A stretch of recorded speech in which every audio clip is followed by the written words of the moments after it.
100 Civics Questions 2025, 2008 Test. Smart Review with Repeated Answers, Part 4, 31 to 40. The office is filled with a sense of routine and progress. Andrea smiles as David arrives, looking more at ease with each session. Good to see you again, David. You've been making great progress.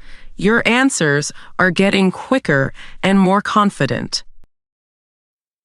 Thank you, Andrea. I've noticed that, too. Practicing with you and reviewing at home is making a big difference. My family even quizzes me now and then. That's fantastic. It's so helpful to get everyone involved. Today, let's keep that momentum going with our next 10 questions. As always, I'll read each question and all 3 choices. Ready? I'm ready. Let's go. Question 31. How old must citizens be to vote for president? A. 18 and older. B. 16 and older. C. 21 and older. I'll go with A. 18 and older. Correct. You must be at least 18 years old to vote for president in the United States. This was established by the 26th Amendment to the Constitution in 1971, lowering the voting age from 21 to 18. The change reflected the idea that if you are old enough to be drafted into the military, you should be able to vote. Question 32. What did the Declaration of Independence do?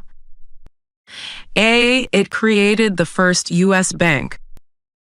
B. It announced our independence from Great Britain. C. It started the Civil War. I'll go with B. It announced our independence from Great Britain. That's right. The Declaration of Independence, adopted on July 4, 1776, formally told the world that the American colonies were no longer under British rule. It also explained the reasons for wanting independence, making it a key document in U.S. history. Question 33. What territory did the United States buy from France in 1803? A. Alaska. B. Florida. C. Louisiana. I'll go with C. Louisiana. Exactly. The Louisiana Purchase in 1803 nearly doubled the size of the United States. The U.S. bought this vast area from France, and it now includes parts of 15 different states. It was a major event in the country's expansion. Question 34. Before he was president, Eisenhower was a general. What war was he in? A. World War I. B. World War II. C. The Korean War. I'll go with B. World War II. Correct. Dwight D. Eisenhower was the supreme commander of Allied forces in Europe during World War II. He led the D-Day invasion and later became the 34th President of the United States. Question 35. Who was the first president? A. George Washington. B. Thomas Jefferson. C. Abraham Lincoln. I'll go with A. George Washington. That's right.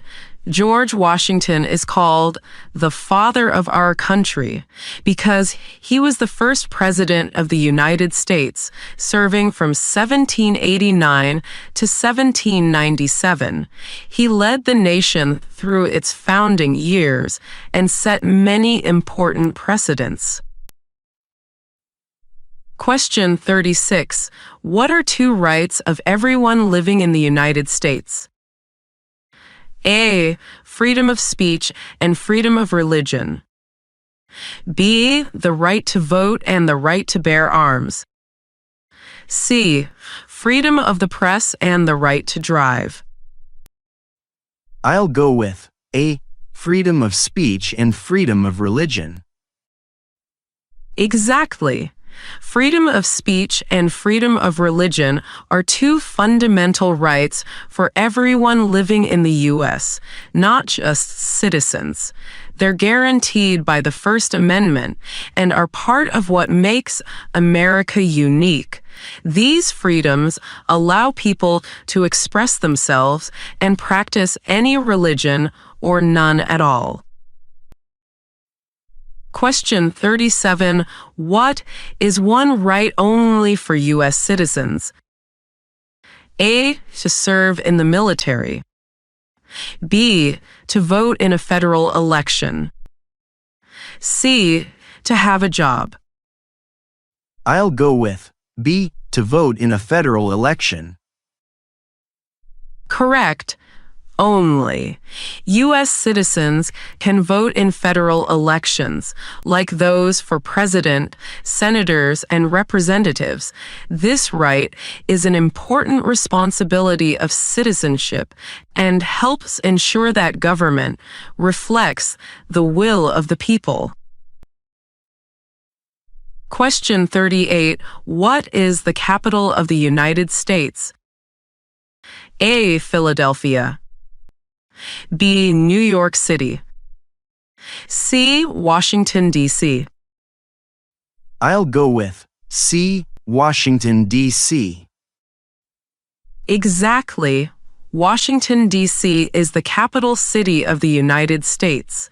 It's where the president lives and where Congress and the Supreme Court are located. D.C. stands for District of Columbia. Question 39. What is the capital of your state? A. Answers will vary. B. The largest city.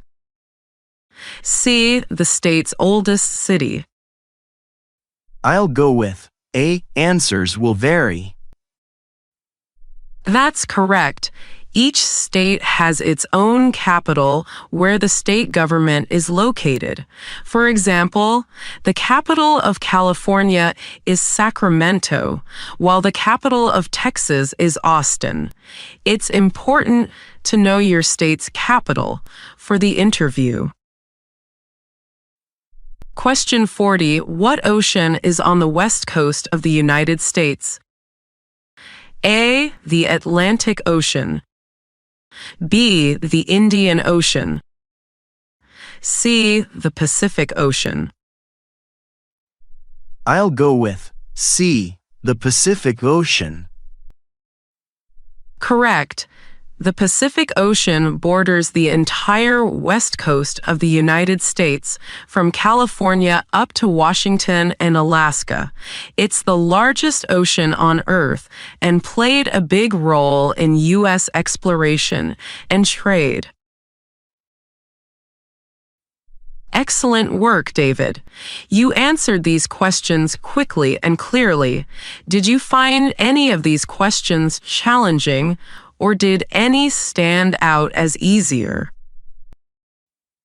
The questions about the capital and the rights were easier, maybe because I've heard them so many times. The history ones, like the Louisiana Purchase or Eisenhower's War, were a little harder, but your explanations really helped me remember the details. That's wonderful to hear. For the historical questions, try connecting the facts to stories or images in your mind, like picturing a giant map for the Louisiana Purchase or seeing Eisenhower leading troops on D-Day. The more you connect the answers to something memorable, the easier they'll stick. I'll try that, and practicing out loud is definitely making me more comfortable.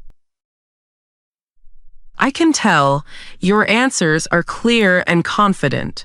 Remember, if you ever need to pause during your real interview, that's perfectly okay. You can ask for a question to be repeated or take a moment to think. The most important thing is to stay calm and speak up. That's really encouraging. I feel much less nervous than when we first started. You should be proud of how far you've come, David. Every session, you're building skills that will help you not only on the test, but as a citizen. Keep practicing out loud and don't forget to enjoy the journey. You're learning the story of your new country. Ready to keep going with more questions next time? Absolutely. Thank you for your patience and support, Andrea. I really feel like I can do this now.